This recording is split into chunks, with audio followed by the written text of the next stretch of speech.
Untuk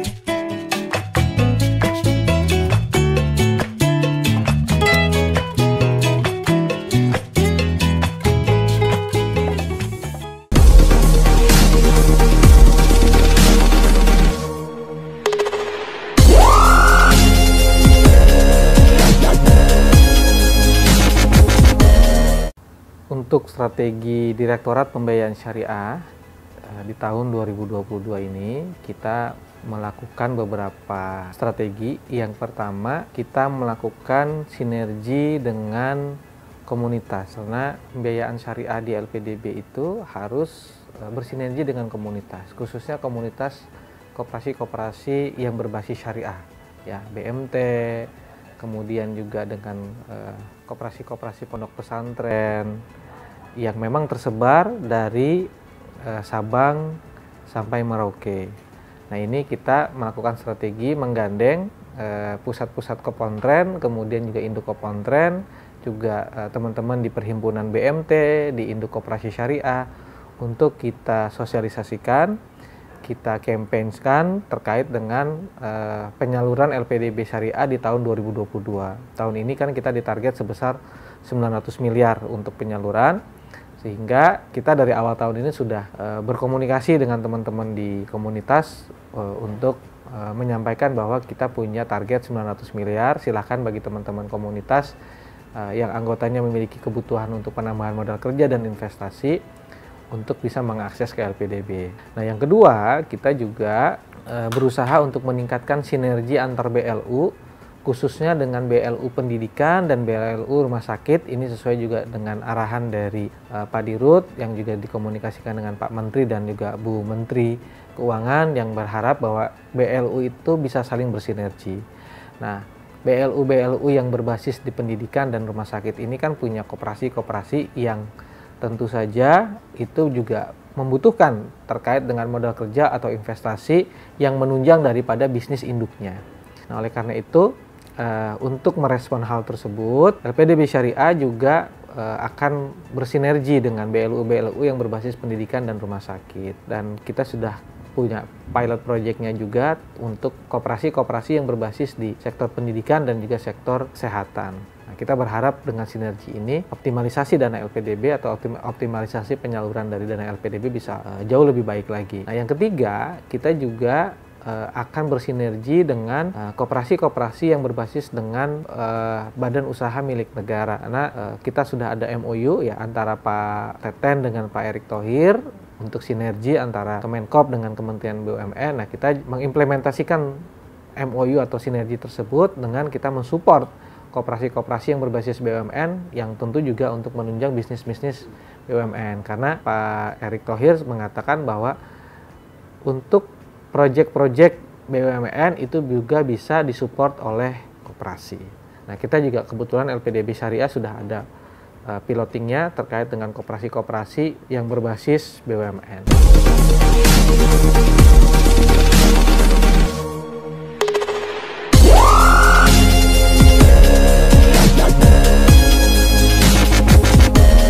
Ya, untuk tahun 2022 ini LPDB secara kelembagaan diminta Pak Menteri untuk bisa meningkatkan portofolio koperasi sektorial dari 20% menjadi 40%, yang saat ini kita sudah bisa mencapai di angka 13 atau 15%.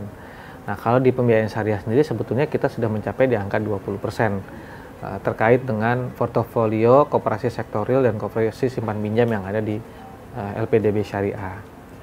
Nah, tahun 2020 ini ketika lembaga ditargetkan 40%, maka cascading ke bawahnya baik syariah maupun konvensional ditarget juga 40%. Strategi yang kita lakukan adalah kita akan masuk ke sinergi antar BLU, kemudian kita juga akan masuk ke koperasi-koperasi yang berbasis BUMN, dan kita akan masuk juga ke koperasi-koperasi yang berbasis pondok pesantren. Karena potensinya besar sekali, oleh karena itu kita berharap dengan sinergi ketiga model ini diharapkan 40% portofolio dari LPDB Syariah yaitu adalah untuk sektorial.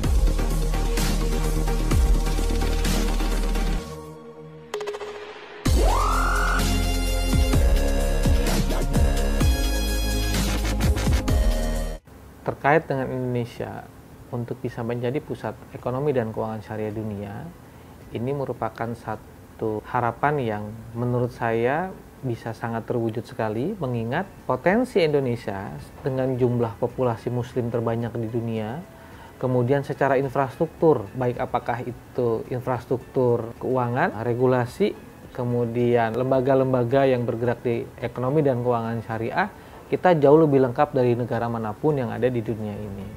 Oleh karena itu, ketika Bapak Presiden mencanangkan bahwa di tahun 2024 itu Indonesia sebagai pusat ekonomi dan keuangan syariah, menurut saya itu sesuatu hal yang bisa terwujud sepanjang kita juga terus mengedukasi masyarakat, kemudian juga terus menumbuhkan sektor-sektor usaha yang berbasis halal food, gitu ya, halal value chain, maka Indonesia bisa menjadi pusat ekonomi dan keuangan syariah di dunia. Apalagi saat ini kita juga sudah memiliki bank syariah dengan nilai aset itu bisa mencapai 300 triliun saat ini. Menurut saya itu bisa menjadi modal kita sebagai pusat ekonomi dan keuangan syariah di dunia.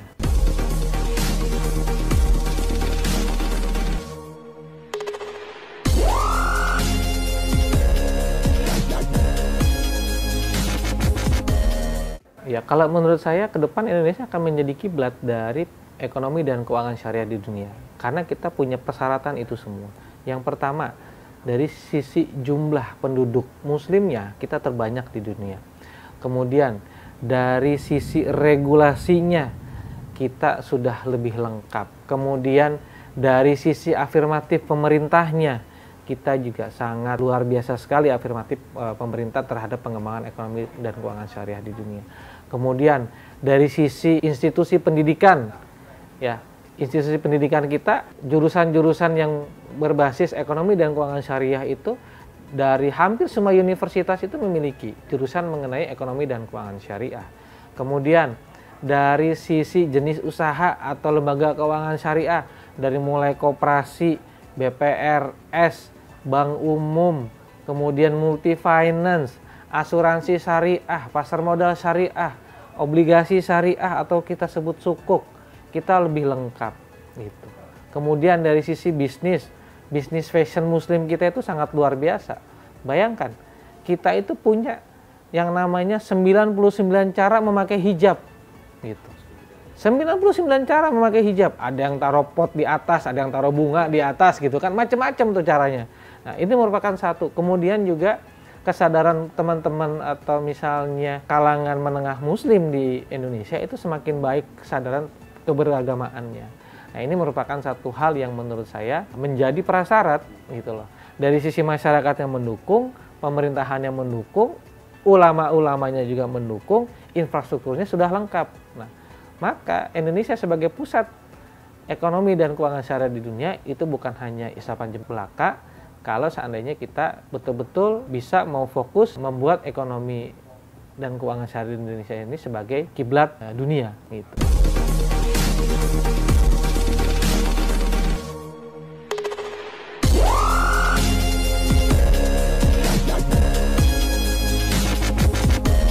Jadi terkait dengan master plan atau maksi ekonomi dan keuangan syariah di Indonesia, tadi ada beberapa hal terkait dengan halal value chain, kemudian terkait dengan UMKM, kemudian juga terkait dengan digitalisasi ekonomi. Menurut saya adalah tinggal bagaimana kita menurunkan pada tataran teknis agar semua bisa berjalan. Contoh sebagai halal value chain, kemudian UMKM didorong juga menjadi halal value chain, bagaimana UMKM kita siap, misalnya dilakukan sertifikasi halal, kemudian juga dilatih tentang marketingnya, digital marketing, sehingga ekosistemnya bisa terbentuk dengan baik agar cita-cita kita sebagai Indonesia sebagai kiblat dari ekonomi dan keuangan syariah di dunia itu bisa tercapai.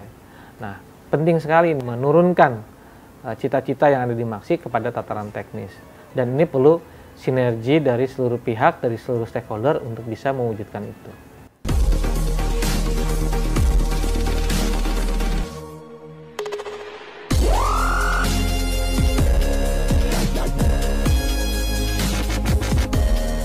Dengan adanya MotoGP ini seharusnya bisa jadi momentum Indonesia untuk bisa mempromosikan bahwa Indonesia adalah negara yang besar, negara yang moderat dalam sisi demokrasi termasuk sisi keberagamaan. Nah, menurut saya peluang ini harus ditangkap oleh teman-teman penggerak ekonomi yang ada di Indonesia, khususnya yang ada di wilayah Nusa Tenggara Barat, untuk bisa mempromosikan ya potensi-potensi ekonomi yang ada di sana.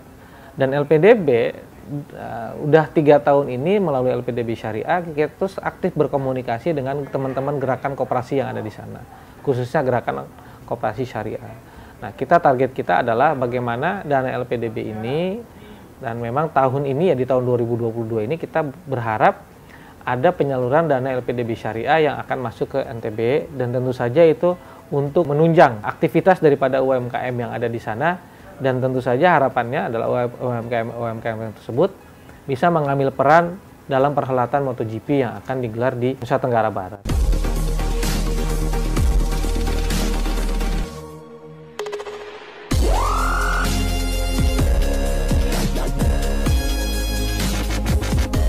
Harapan saya untuk LPDB di tahun 2022 ini, semoga kita semua bisa mengulang kesuksesan di tahun 2021. Kita punya tantangan atau target untuk penyaluran sebesar 1,8 triliun, 900 miliar aja itu dilakukan dengan pola syariah. Dan kita berupaya untuk bisa menjawab tantangan tersebut. Seluruh stakeholder yang ada di LPDB dan khususnya yang ada di Direktorat Pembiayaan Syariah, kita mendukung ke arah target yang sudah ditetapkan, dan teman-teman juga sudah mulai bergerak agar target yang sudah ditetapkan itu bisa kita capai. Dan tentu saja terkait dengan harapan di tahun 2022 ini juga untuk perkembangan di ekonomi dan keuangan syariah di Indonesia, ekonomi dan keuangan syariah di Indonesia bisa jauh lebih berkembang lagi, dan tentu saja punya berperanan penting terhadap pertumbuhan ekonomi kita, masuk ke dalam mainstream ekonomi bangsa, sehingga cita-cita founding father kita itu adalah kesejahteraan bagi seluruh masyarakat Indonesia. Dan tentu saja harus ada peran dari ekonomi dan keuangan syariah untuk bisa mensejahterakan masyarakat kita. Khususnya ya kalau kita dengan LPDB Syariah ini bagaimana kita menyalurkan secepat-cepatnya kepada koperasi yang baik, yang bagus, agar dana LPDB bisa dinikmati sampai dengan masyarakat, dan tentu saja harapannya masyarakat kita juga bisa menjadi lebih sejahtera.